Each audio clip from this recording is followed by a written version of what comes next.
assurda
Good evening, everyone. Welcome to Montefalco.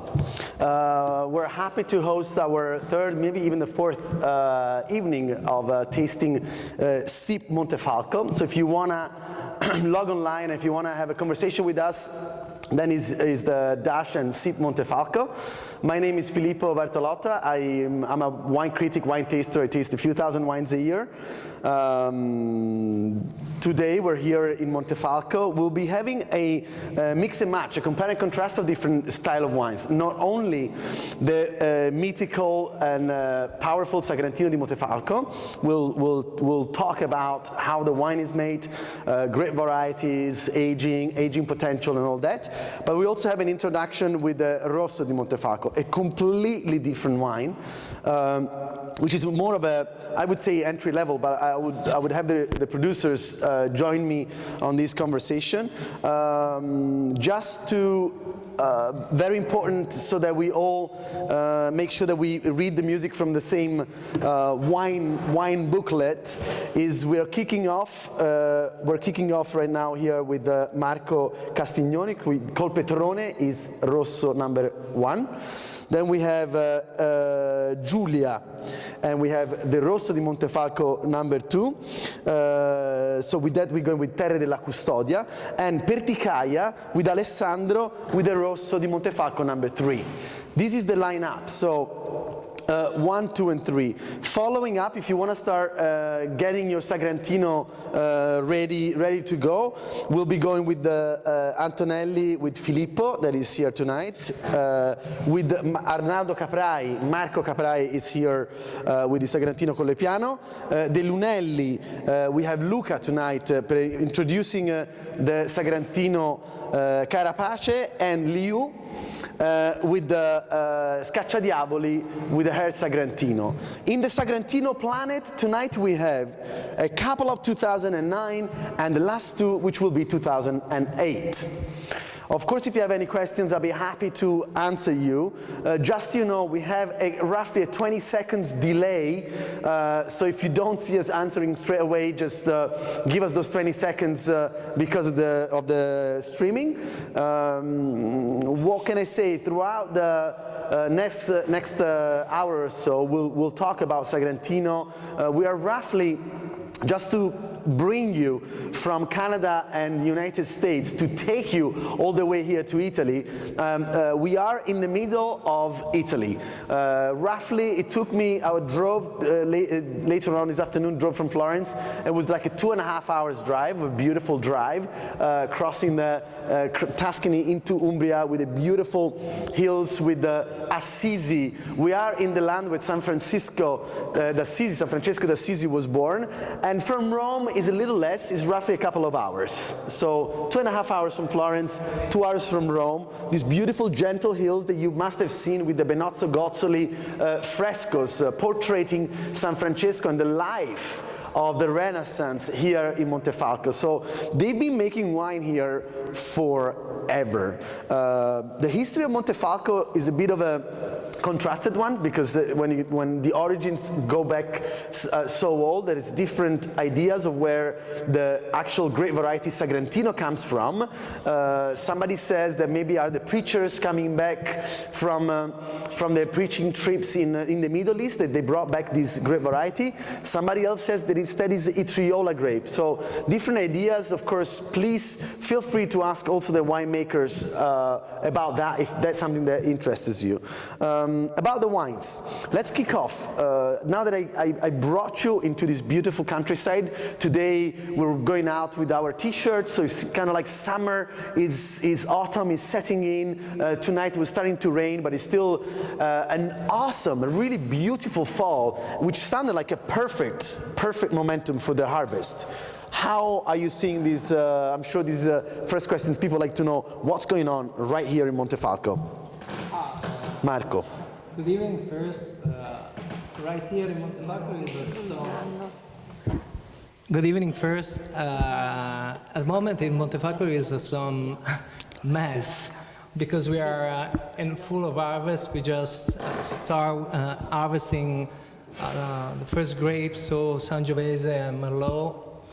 and we are preparing the harvest concerning Sagrantino. As you probably know, Sagrantino grows slowly, so we have to wait usually the first days of October. This is the case of the 2015 vintage. So we are harvesting, we are, of course, we are preparing the cellar, we just started the alcoholic and alcoholic fermentation, but we have to wait because Sagrantino is not ready yet. Okay. So we just start harvesting the grapes for our Montefalco Rosso. Perfetto, Marco. I was given an information about the fact that your second red isn't. You actually do not have the Terre della Custodia red. I'm sorry, apparently there was a shipping issue. As a result, we have Giulia, so we'll have Giulia to maybe give us a quick info in a second about your Rosso, but we're gonna do a little quicker.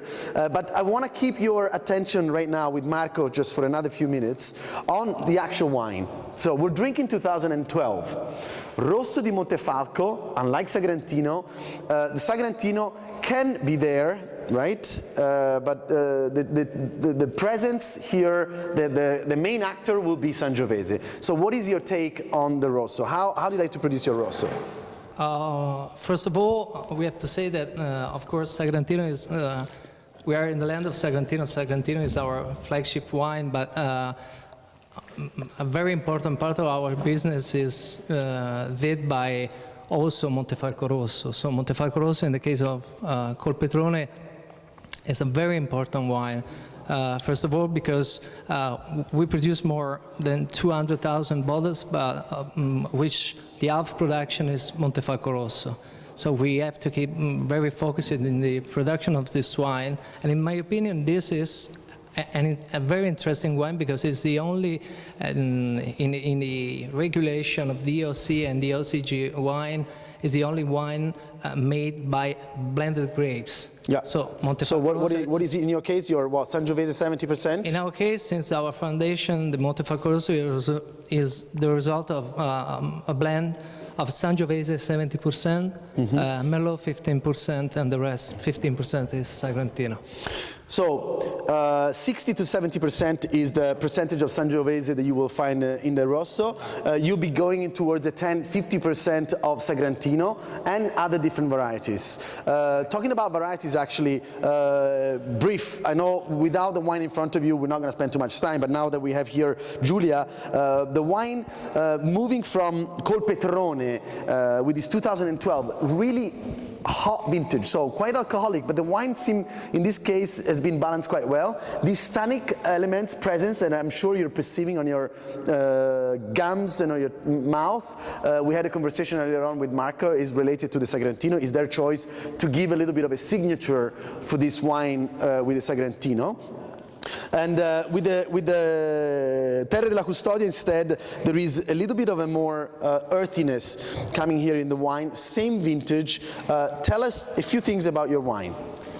Where can they find the wine? Who's the distributor and how much is it on the shelves? Hi everybody, I'm Giulia and I'm presenting tonight our Montefalco Rosso.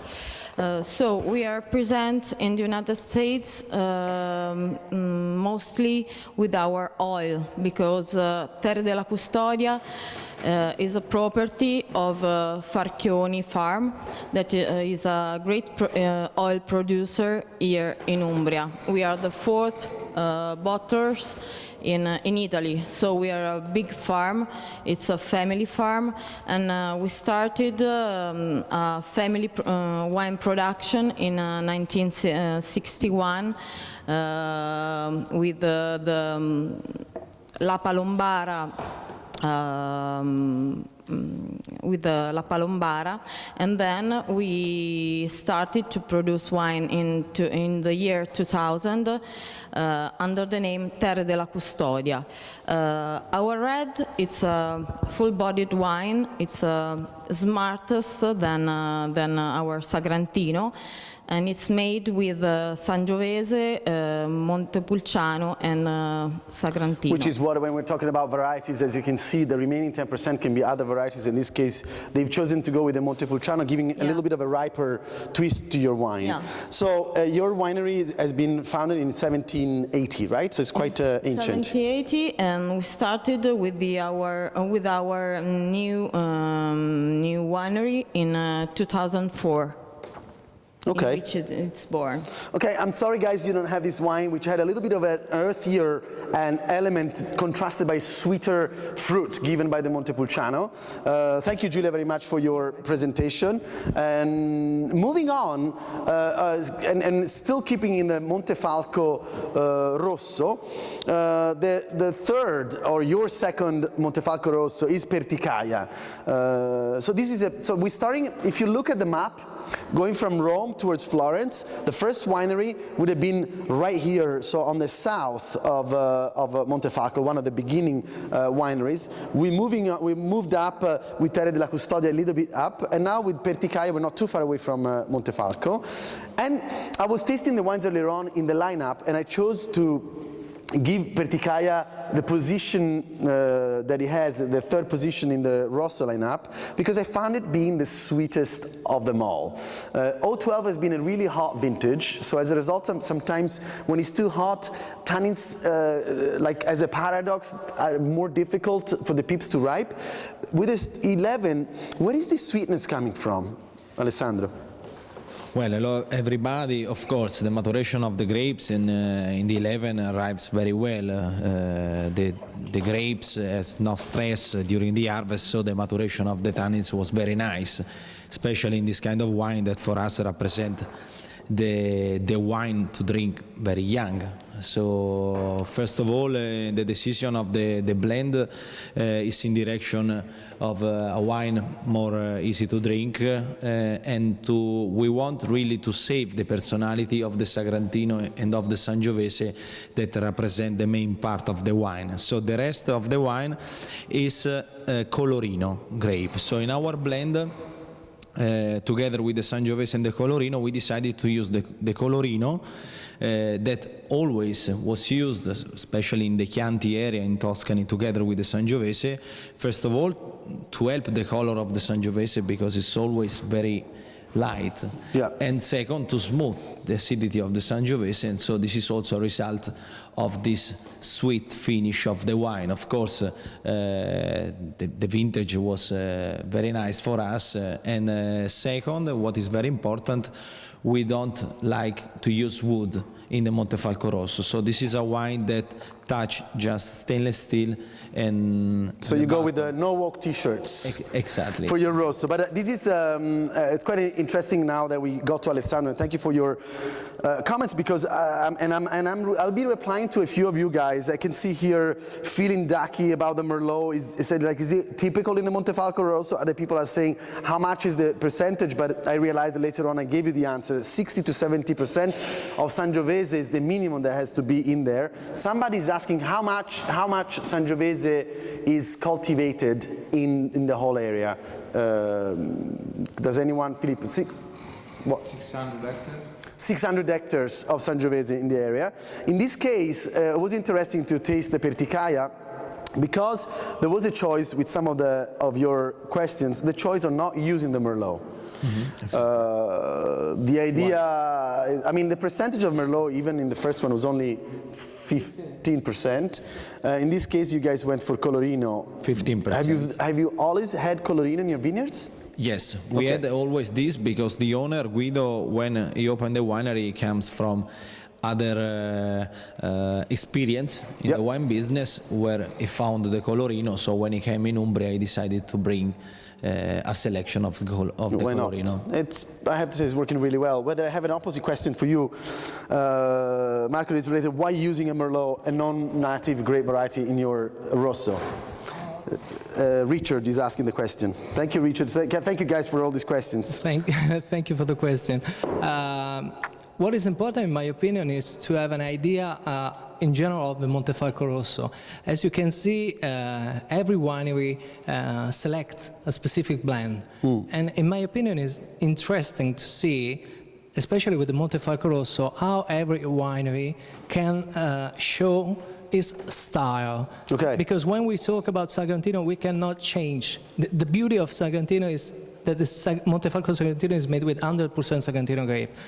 In the regulation, the rules of Montefalco Rosso allow to produce different wines. So Okay. in the case of Perticaia, we have Colorino, and then we have Montepulciano. For me, it's a very interesting thing, because every drinking and experiencing Montefalco Rosso, you can have a picture of Okay. the qualities Thank you. of an everyday wine, because Montefalco Rosso has to be an everyday So that is wine. the idea. So what is the price? This leads me to carry on in our panel of tasters, like your wine, your Montefalco Rosso col Petrone in the US on the shelves. 14. $14. Yeah. Do you remember the name of your importer or distributor? This is VS Import. BS Import. Giulia, I don't know that. no, we'll get back there later. As I've said before, we're just in the United States with our oil, and we would like to be there with our wines. So we have just an import. You're looking for an importer of wine. We are There you looking go. for an importer. Our importer is in California, and it's in Santa Monica, but Okay. I don't know the name. Okay.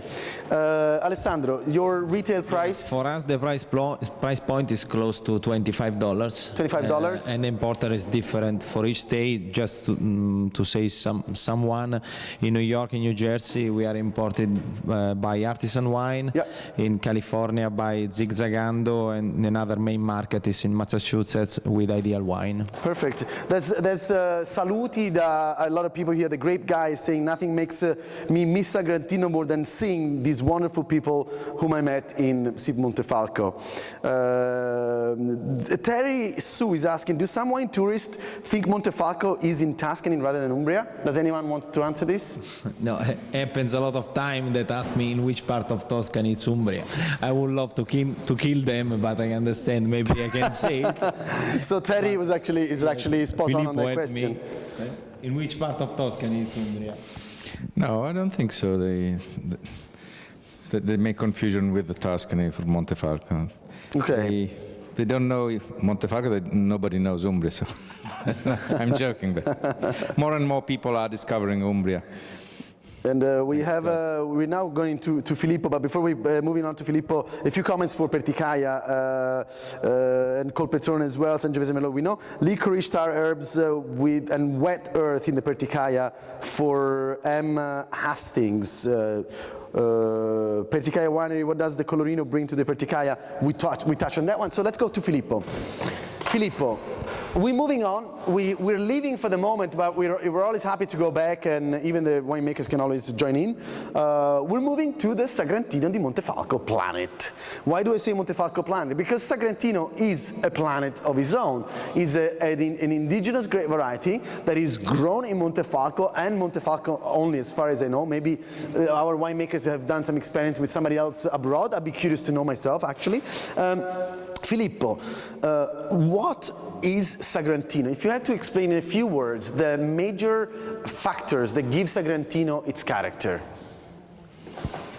Sagrantino to me is unique, is something that in a blind tasting you can tell very easily compared to all the other wines, and has a very particular smell and also taste, and the character is a grape which gives to the wine a great structure, I would say, a very good quality of tannins. Sagrantino has a lot of tannins, but the important point is that tannins, they are not all the same, is a family, and Sagrantino has a very good quality of tannins. This is the important point, so they are not dry tannins, but good ripe tannins, and they help to this wine to age, because it's a wine you can age for 20, 30 years at least. 20, 30 years. A matter of fact, I'm saying hello to my Sagrantino friends over there, to everyone. I have to say something about Sagrantino, and this is an open session, like I talk to the winemakers talk to you and to you guys. But I had this feeling about a lot of people say, when they taste the wine and it's a little dry or the tannins are a little harsh, they say, well, the wine is going to get better with time. We all know that very often that is not the case. Like a wine, when when it's born really tough and harsh, usually that kind of character remains. But Sagrantino is one of those, actually. Sagrantino is one of those wines that with time, as time goes by, Sagrantino becomes smoother, becomes more complex, and the level of antioxidants, what is it that keeps Sagrantino so alive and kicking? We did a few vertical tasting a couple of years ago here, going all the way back. I still remember the 1990s. I have Filippo there, I have Marco. Filippo has gone in his cellar some wines from the 70s. What is the secret of the longevity of this wine? The secret is the acidity, for sure, and the tannins, the quality of the polyphenols and the tannins that makes this wine able to age. The tannins are kind of muscles of the wine, and so thanks to the tannins, this wine can age many, many years.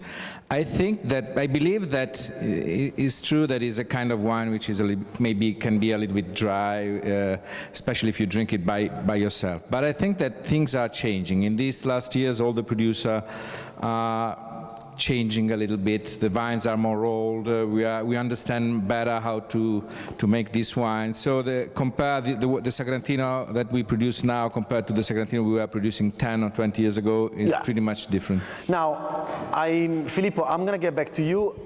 This question, I wanted actually to have Marco to touch base on this question, but before I want to have Liu, because we were talking about dry tannins and sweet stuff. Tonight, Liu's wine is a 2008, so Filippo Antonelli, it's always, I love Filippo Antonelli's wines for the little strawberry jam that comes through, but also those firm tannins. So the wine with this 2009, Filippo Antonelli's Sagrantino 2009, comes with beautiful red fruit, but also the firm structure of Sagrantino.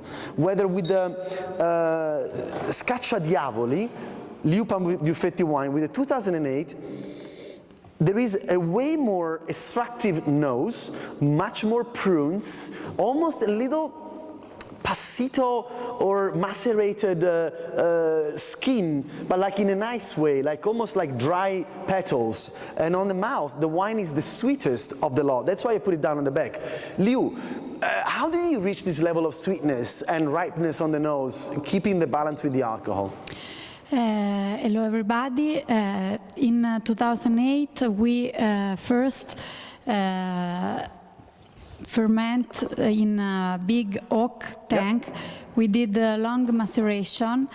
We consider 2008 a traditional vintage. For sure, we had 15 degrees of alcohol, so the grape were very mature. And we age apart in big oak, apart in the barrels. Yeah. How many months altogether in the oak? 24 months. With big and small? Yes, okay. Big and small. Actually, we separate in two parts the Sagrantino 2008. So one part did 24 months in big oak, one part did 24 months in a small barrel. So this extraction came from the alcohol that macerate for a long time the skin. Yep. And for sure this vintage I think is one of our more traditional vintage that we have recently. Okay, so I'm actually quite fond of this wine. I like this this nose that is quite ripe. Maybe there is an element, Liu, I don't know if it's one of the key to read your wine, that we have a lot of clay in Montefalco. Your soil, if I don't remember, I think they're more sandy. So they're a little looser soil. Could that be a factor that plays a role in this level of sweetness and ripeness? Yes, Montefalco wine region is very mixed soil. In our estate we have a clay soil with some part of sand. Sometimes some ripeness came also because we remove the leaf too early, and so sometimes the grape are under the sun for a long time. Actually, in 2008, I was just came back from my studies, so I couldn't be in the harvest full time, but from 2009 I was there full time. Following the finding of the wine. Yes. So actually I don't remember very well like the situation of in that specific moment. Now that I have you, can you tell us the price of your wine and the name of the importer? Yes, our Sagrantino is in the average is around 40 euros. No, sorry, $40. Dollars. And we have different importers, Selected Estates in New York, Vinity Wine Company in California, Downey Selection in Washington, and Vino Vero in Texas, Voglio Vino in Colorado. So we have you just got everything. Small importers that can promote very well our Sagrantino. Okay, thank you, Liu. Let's keep the ball rolling. Luca, what would you, and then I have a question for Marco about the ageability here on the panel. What would you eat with Sagrantino di Montefalco? So we are now with the Lunelli vineyards. Luca, tell us a little bit about your winery, but they like to know, what can you eat? What is the best food matching for Sagrantino?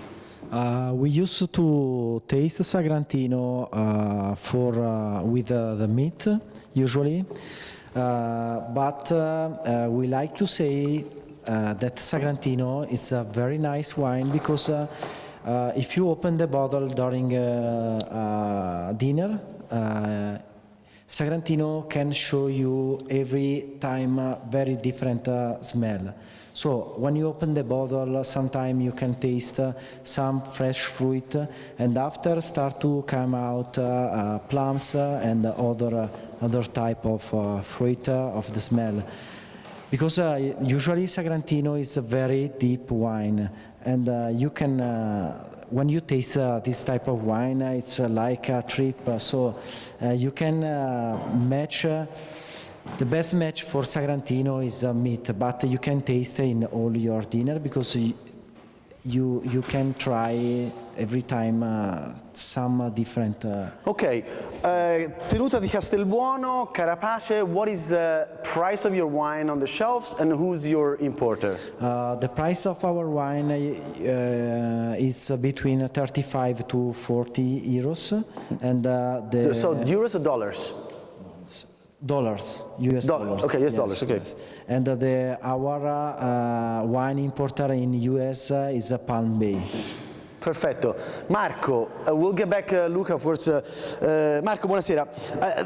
There is a few questions that I would like you to, because I'm curious to hear your answer, actually. I know I barged into your cellar 4 or 5 years ago looking for the old vintages, and I remember fetching a lot of old stuff that he didn't want to release, but actually in the end we managed to get some bottles off the shelf, and quite happily so, because we don't have much of an experience, everyone, with the ageability of Montefalco. Like many wineries in Italy, we don't have great inventories. Marco Caprai has got a winery that is 130 hectares, so maybe they kept a few more wines on the side. And the questions here are related also to how long can you keep Sagrantino di Montefalco, Marco? Sagrantino have a very long capacity to aging, more than 20-30 years. Sagrantino have a fantastic quantity of antioxidant inside in the grape, inside in the bunch, and this was the most important characteristic that gave a wine to drink with a food, with a steak, with a rack of lamb, with a matured cheese, and for many years, and you have a big wine to have a great pleasure to taste. So with Marco Caprai, as you can see on the color, you always have these very deep purple colors. The nose the nose is packed with these black fruit, but also balsamic elements that always come through the Caprari's Montefalcos. These are wines with a lot of structure. In my experience, I've been opening in a few of my American trips quite a few hundred of bottles of this wine, and I think Montefalco likes to be treated, Sagrantino likes to be treated a little bit with some kind of aggressive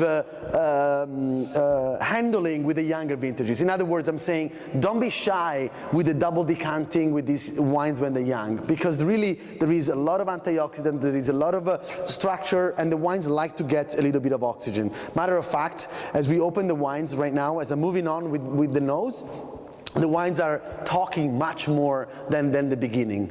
Some other questions are related, I don't know who wants to pick up on this.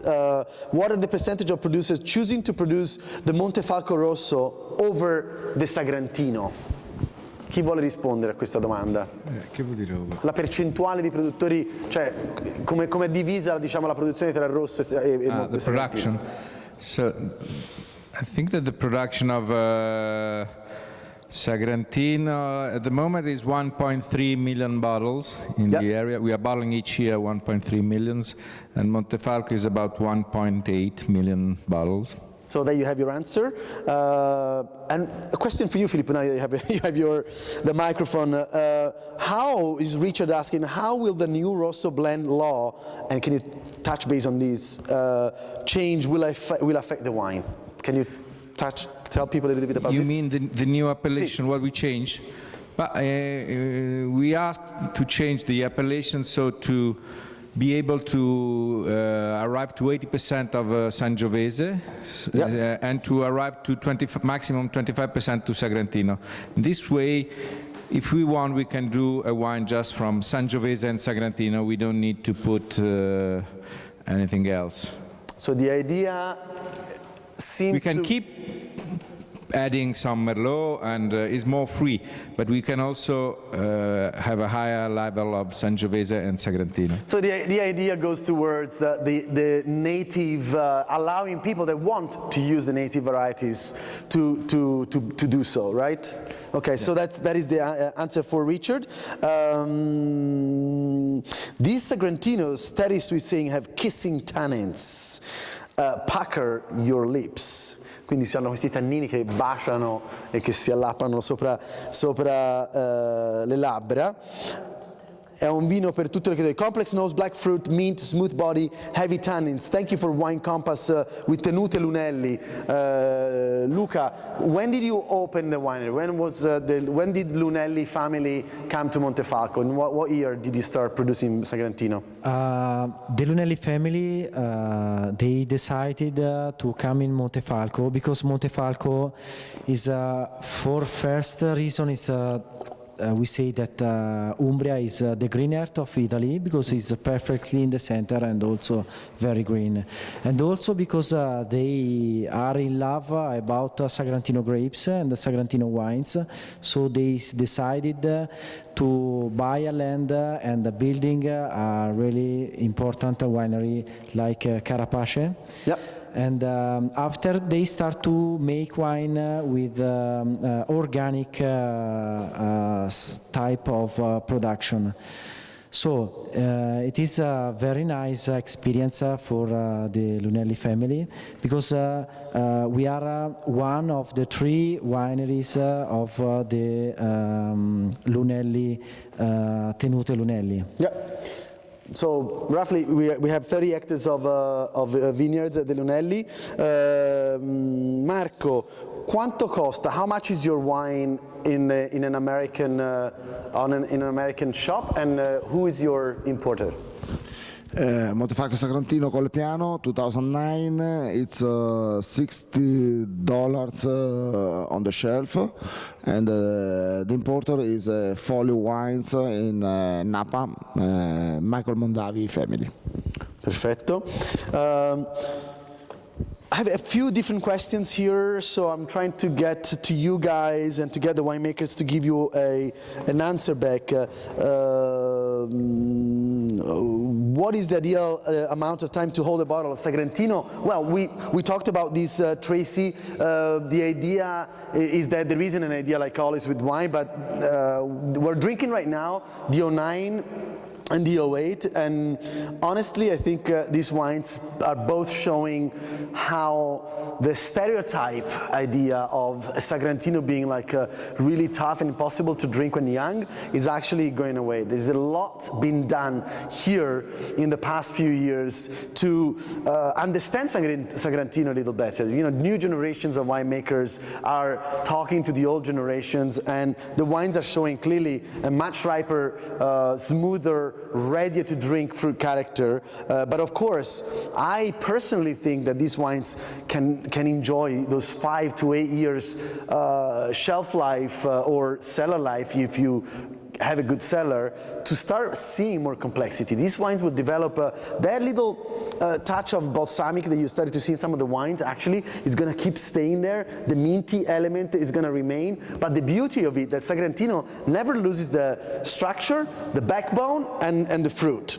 What are the biggest changes, Vino Travels is asking, what are the biggest changes in wine growing area of Sagrantino over time or the winemaking style? Qualcuno would like to answer this question, cioè, come dire, the stepstones of the different approach to winemaking today versus what used to be done in the past. Filippo. I don't know. Maybe something is changing. Before we were using more little barrels and we were extracting more, and now it seems that we are using more large barrels and extracting a little less, so working a little bit more smoothly in general. Then there are what is good in the area. Obviously there are different styles. There are producers who makes Sagrantino more ripe, very ripe, kind of Amarone style, and they produce Sagrantino. You said Amarone style. Actually, your question comes back to a question from our friends at the table with us tonight, which is there any appassimento techniques that are used in the Sagrantino? For sure. We have the Sagrantino Passito, which is a completely different wine. We are all talking about Sagrantino dry, but it is also the most traditional version of Sagrantino, the one produced in the Passito, meaning that we dry the grapes over some kind of racks, in the same way they do for the Valpolicella. But the wine is really sweet, but really interesting because it's sweet and dry at the same time, because there is the sugar, but then there are the tannins. And so that they clean the mouth. So it's not a cloying wine, but it's very unique and interesting wine. So we're talking with Filippo right now, we're talking about the Sagrantino Passito, which has nothing to do with the Sagrantino. So Sagrantino di Montefalco cannot have any appassimento in the blend. No, because you would immediately have a lot of sugar. And you don't need that, you already have already a lot of sugar. Quite a good balance. Once again, the audience seems to be very interested in what to eat with this wine. Now, the idea is that usually there is a most common sense to eat what is produced in the area, what is common in the area. In Umbria, I have to say, I've always eaten incredibly good meat. Right, a few minutes ago, we had an incredible, really good ham. You know, the steak fillet maybe can be a little even too shy for this wine. I agree with Marco with the rack of lamb, with any stew meat. You know, these wines like. I have to say, this is my opinion, but I invite the winemakers to have their say. When wines becomes this important with this phenolic character, for me they become more of winter wines and more of meat, and the stew it's phenomenal. I have to say, I've been enjoying my Sagrantinos after I purchase or I find a few bottles left in the cellar. I just pull them out, like some 2000 vintages right now, 2001, and they are phenomenal. Even the Rosso di Montefalco actually, funny enough, have got a lot of aging potential. Does any one of you here has got any experience with aging the Rosso di Montefalco? Chi vuol parlare? Marco, vedevo annuiva. Montefalco have a great capacity to aging. It's possible to drink Montefalco Rosso also after 20 years. And you have a baby Brunello, a great baby Brunello, with the taste of the Sangiovese and the structure of the Sagrantino. It's a perfect blend for a little Super Umbria. So it's true that a lot of the comments that are coming even from Hastings or Richard Wine Compacts are talking about Wine About. They're all saying how these wines are actually great food companion. Definitely the acidity is there. The tannic structure are shouting, are screaming for that juicy meat. Now, if there is some vegetarians, let's try to find some options. Is there any vegetarian here in the lot? I don't think so. I don't think so. Oh my God, you are in the bunch of meat producers. But like today, one of the producers had the Parmigiana. So like think about the smokiness that comes from the aubergine. You can get some nice mozzarella, or even better, some cheese with a little bit of a smoke factor. So proteins, for sure you need some proteins. Like the proteins are necessary to break down the tannins. So anything that has got a little bit of that proteic element in your dish is going to make Sagrantino look even better, and vice versa. Liu, do you have any older wines that you've been opening recently that you just say like that vintage has been showing out well? Somebody's asking. Yes, about Montefalco Rosso, I recently opened 2005, which was really so elegant, so beautiful. And about Sagrantino, we recently opened 98, which was a good vintage. And I love Sagrantino because when he became a little bit older, we can smell more the dried flowers, the violet, the balsamic. So the fruity is not so much strong anymore, but there are some aromas very, very fine. So I think Sagrantino is always very surprising. Sagrantino is always very, very surprising, and everybody seems to agree with this. Tenute Lunelli, the same Wine Compass, a complex nose, black fruit, mint, smooth body, heavy tannins. A comment for you, Luca. Somebody says, I've read Sagrantino varietal extracts the most tannins of any grapes. Is that true? Is that like a scientific truth? Does anyone want to? Yeah, is true. But what I was saying before, what is interesting is that Sagrantino has the highest percentage of tannins coming from the skins and very little percentage of tannins coming from the seeds. And the ones coming from the seeds are the very dry one. So fortunately, the percentage is very little of this. Otherwise, Sagrantino would be a kind of rustic wine, kind of undrinkable wine.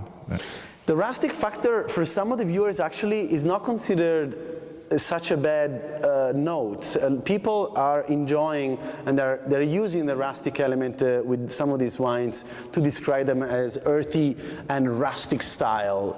Is this something that you come across as a descriptor for Sagrantino, my friends? It depends on what you need. We mean. No, as you told, with Sagrantino, it happens that some producers decide to develop and to improve some quality, like for example the rustic sensation. So it's you can be in front of different Sagrantino style, even if the grape is the same. So producing a Sagrantino in a specific style, deciding to show specific element can be a result of a Sagrantino more tannic, rustic. Yeah. But the quality remains the same. If you want to have the real Sagrantino, you have to check the tannin content and at the same time to show alcohol and structure.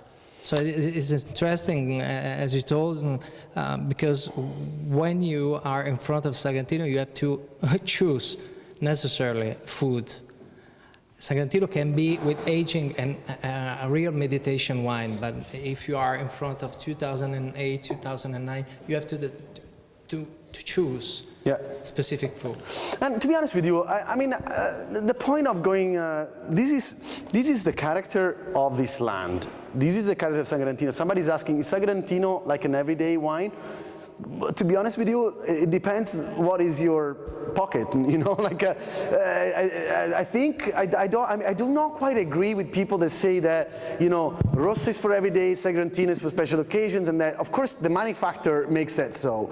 But if you could afford to crack open bottles of fine wines every day, my thing is why not? And the point is sometimes people confuse the money element with the structure of the everyday in terms of body. So in other words, I'd be happy to open any of these wines on a daily basis if I had the time to enjoy them for lunch. You know, if I had a few glasses of this, it'd be difficult to carry on working. But at night, as I said, these are strong wines. There is a lot of alcohol, there is a lot of tannins, so they're not like wines, they don't resemble like a Pinot Noir. They don't resemble something that is lean and overly smooth. This is something that has got structure and character, but this is why people that love these big wines go for the Sagrantino. Time, oxygen, opening the wine in the glass is gonna help the wines, above all, to release more aromas and to release more flavors and to make those tannins becoming a little smoother. But I think overall, as Filippo said right at the beginning, when I asked what are the main characteristics that actually allow to recognize Sagrantino? And you said you can distinguish Sagrantino in a million wines in a blind tasting. So the idea of the Rosso di Montefalco new law is actually going towards the direction of making this wine becoming more and more easy to spot, right? Somebody's saying they're interested to know. Some people are saying they like the idea of drinking this wine, eating some game and truffles. I don't see why not. The truffle season has begun officially on the 15th of September. Umbria is one of Italy's greatest areas for the salami producers. Orcinerie Umbre are famous all over Italy. A lot of these people actually travel Italy to help everyone else to produce the proper salami. So in Umbria you can find not only the black truffle, you find the white truffle, meat and all sorts of vegetables, like it's famous for the lentils. So really is extra virgin olive oil. Are we going to have some this year? Because last year it was a disaster. Yeah, we'll have. We'll have finally? Last year was... Super production, but... How much production did you lose last year?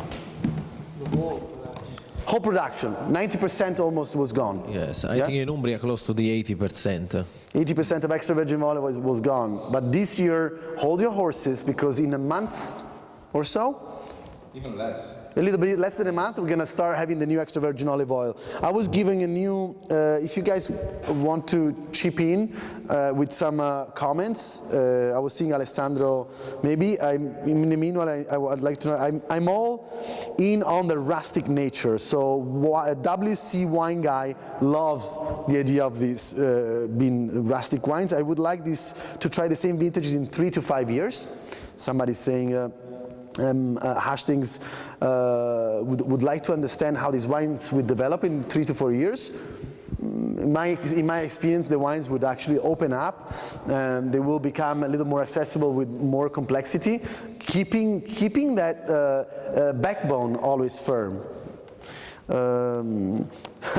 Vino Travels tomorrow is planning to have some strozzapreti, dumplings with meat sauce. Did anyone have strozzapreti tonight for dinner?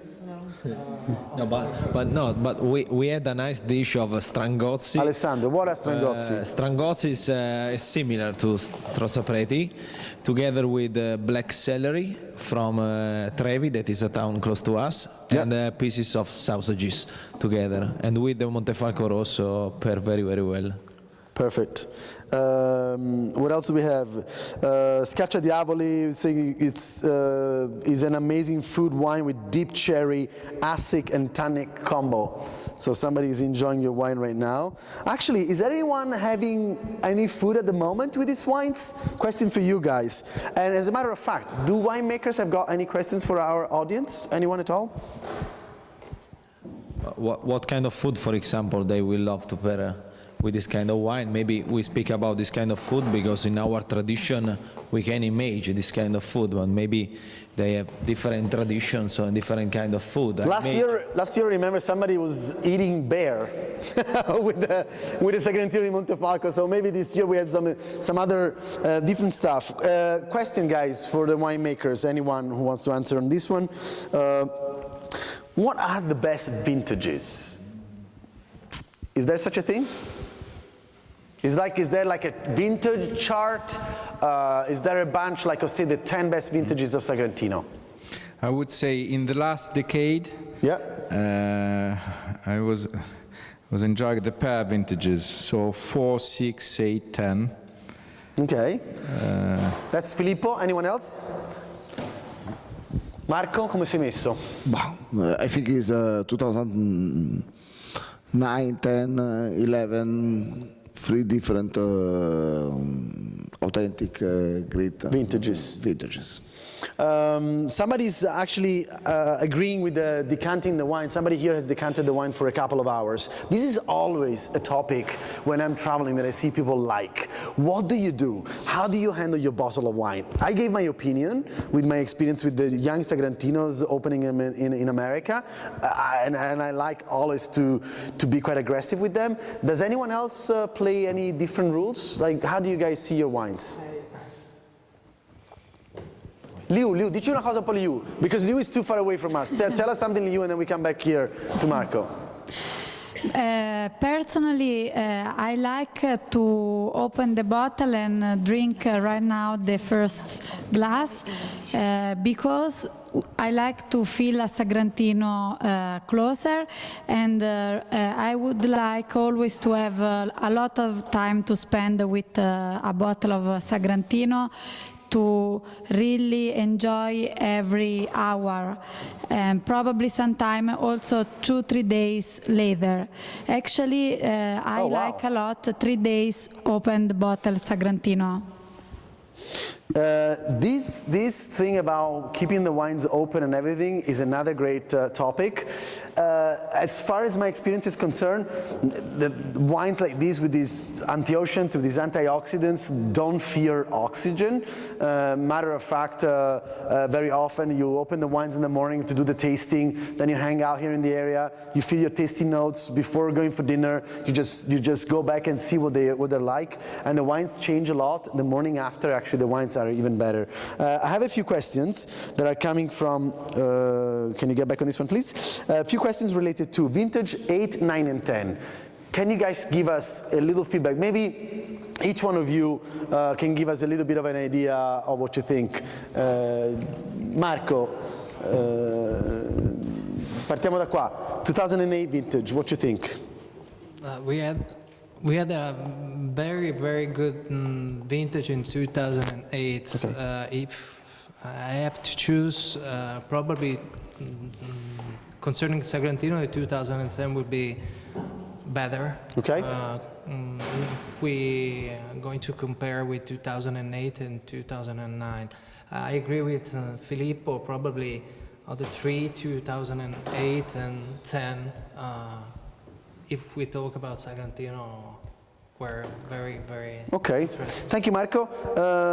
Questions, is Merlot ever using the red? The answer for you is yes. Somebody's asking, yes, we say that the Merlot can be used in the reds, and still with the new appellation change of the law, it still be possible for people to use Merlot. Other question, somebody is interested in to know, anyone that is more like on the technical side, is there any special techniques? This is something that is intriguing our audience, to soften these Sagrantino tannins. Qualcuno più nella parte tecnica vuole rispondere a questa domanda?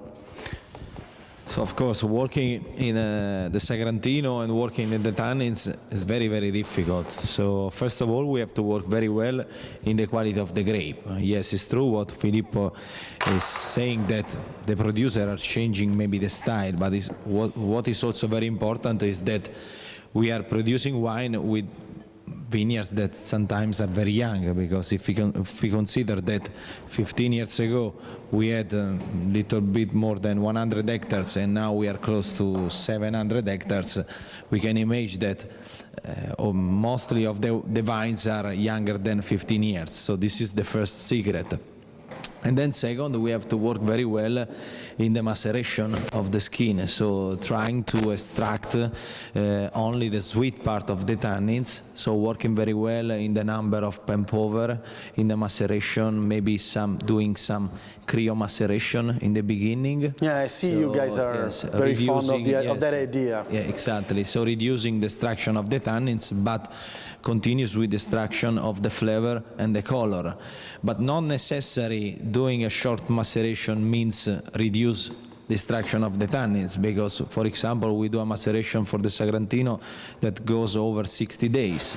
But it depends in the temperature of the maceration, depends on how many pen power you do every day, and also related in the quality of the tannins and the maturation of the grapes that we have at home. Okay, so it's a combination of, for Alessandro, it's a combination of factors, clearly. Like, there is never, this is something when we talk about wine, and it's been a few years I've been in this field, and I'm loving every one of them, and it's like, are you using the big oak? Are you using a small oak?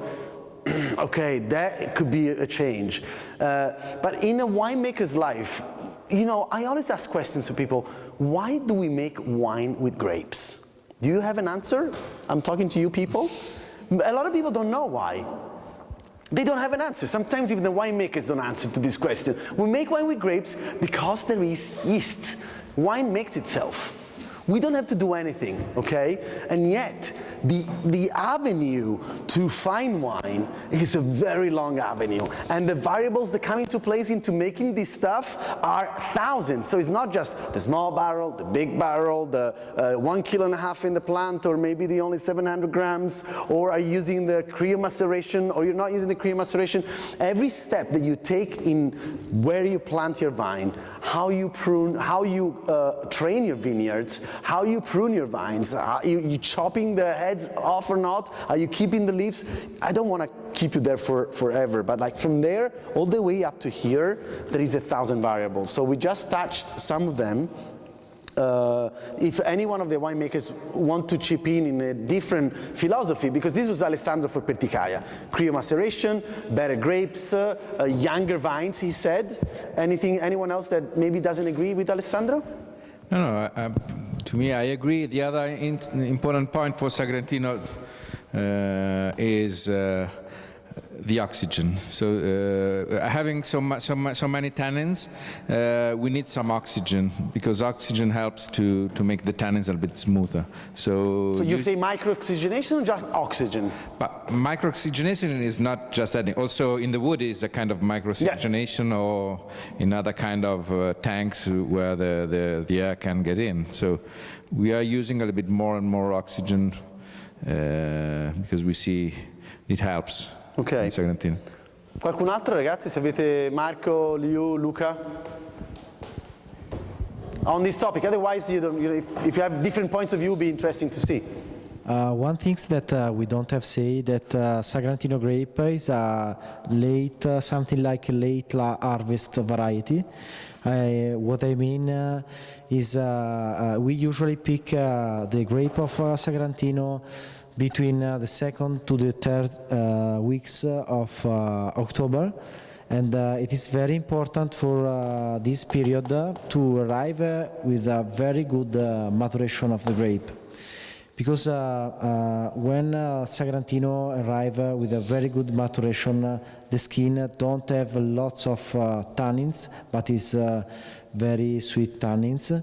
And the seeds, we wait that the seeds become brown for have good extraction of tannin from the seeds. So it's very hard to arrive to this type of maturation because the people who work in the vineyard and also winemakers every day they work with the nature because the climate is every time very strange. In October maybe start to rain and arrive the period of the rains. So we every day look the grape and look the sun if there are sun or if arrive rain. So it's very important to arrive in a very good maturation. Va bene, thank you. Thank you very much. Somebody's been giving us compliments for the show. Thank you, Tracy, for sending us a picture of your tasting table with your computer next to it so we can see the lineup. I love this, the fact that you guys across the pond are drinking the same poison that we're drinking. Somebody's actually having lamb with rosemary right now doing this wine tasting. What else is here? Let's come again. Thanks, Filippo. Thank you guys for chipping in with all this. If there is any more, come in. Oh yeah, there is another question. Wine tours, tourism in Montefalco. Did you guys see difference? The numbers are changing. Do you see more people turning up at your door? So my question would be that. And the other question that I'd be personally interested in is, are you selling more on the premises? Marco. But by here, Montefalco become a wine tourist area, and a lot of the tourists from all over the world. And fantastic winery, fantastic food, fantastic cultural event in the area to taste the really soul of the Montefalco wine. Okay. So wine tourism has grown. There's a lot of people that keep coming back to Italy. Italy isn't a country. I always stress this. Like it's a travel. Each and every one of us here come from this spot. Whenever we get in the car and you do like 60 kilometers, even 30, 40 kilometers, you are stepping in a different world. The Romans conquered the world 40 kilometers a day with 40 kilograms in the shoulders, 1 kilogram of bread, 1 of water, the rest were weapons. That's why they were so powerful. But there was a problem. Whenever they're getting to their place to rest in the, say like a place like any town like Florence was like a veteran retreat. So the veterans were running the show. The soldiers were getting to these towns hungry, they were eating, but then they were young soldiers, so they wanted to have fun. And in order to get these kids to bed so they wouldn't annoy the ladies, there were a lot of wine was produced in the area. So every time you take, there is going to be like 1,000 years of history. So when you travel here, you will find different stories, different kind of wines, and that's why Italy is phenomenal. And the enoturism, the wine tourism, wine tours are becoming bigger and bigger because people know they can eat and drink well. And these guys are actually responsible for the beauty of the landscape. Nobody told these people to draw the countryside like they did. Nobody's telling them like to make sometimes you see Benozzo Gozzoli fresco, here you got the San Francis one, and it's puzzling, it's almost mesmerizing, because sometimes you see the frescoes and you see the landscape and you don't know which is which. Like, was the painter influenced by the beauty of the landscape and what was produced in it, or is vice versa the producers that metabolized the beauty of these paintings and started to draw the countryside? So the farmers here are responsible for drawing Umbria as it is right now. We forget very often. Yes, they produce wines. Yes, this is their mean for living, but they also are the guardians of this beautiful countryside. How many producers altogether are right now in Montefalco? About 70. 70 producers? Wineries, yes. Hectares altogether, we said 600 for the Rosso, 400 for the Montefalco in hectares? No, for Sagrantino it's about 700. 700, okay. Then there are the whites. also as well. Yeah, somebody has been asking about the whites. Maybe briefly, do we have another couple of minutes to touch on the whites? Can we do it? Yes. Even if it's a red world? What are the whites of the area? We have two indigenous grapes. One is called Grecchetto and the other is called Trebbiano Spoletino. Okay. They're both indigenous by this area, so I think we are pretty lucky because we don't have just Sagrantino but also some interesting whites.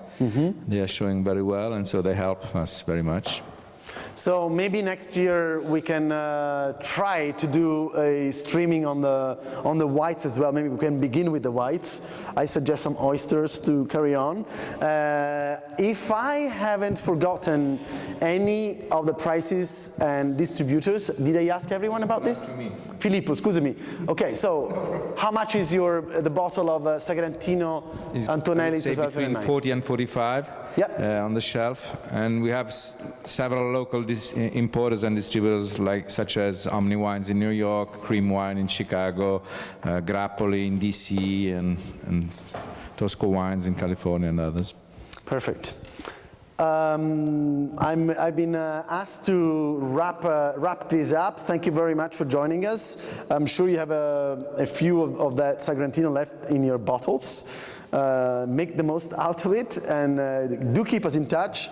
I am Grape Trotter, but you can find us with the Consorzio di Montefalco. Right now there is a big contest here in Montefalco, so the best thing I always tell people, yes, of course you are in the USA, you are in Canada, winter is setting in, so it's a great moment, I think, for the Sagrantinos to set in your cellars and your living rooms, but the best way is to come and see these people. Come and meet these guys, the greatest hospitality, awesome food, and delightful wines. So I would like to thank all the winemakers for being here tonight, guys. Salute, salute, and cheers to everyone. See you soon. Thank you very much, everyone.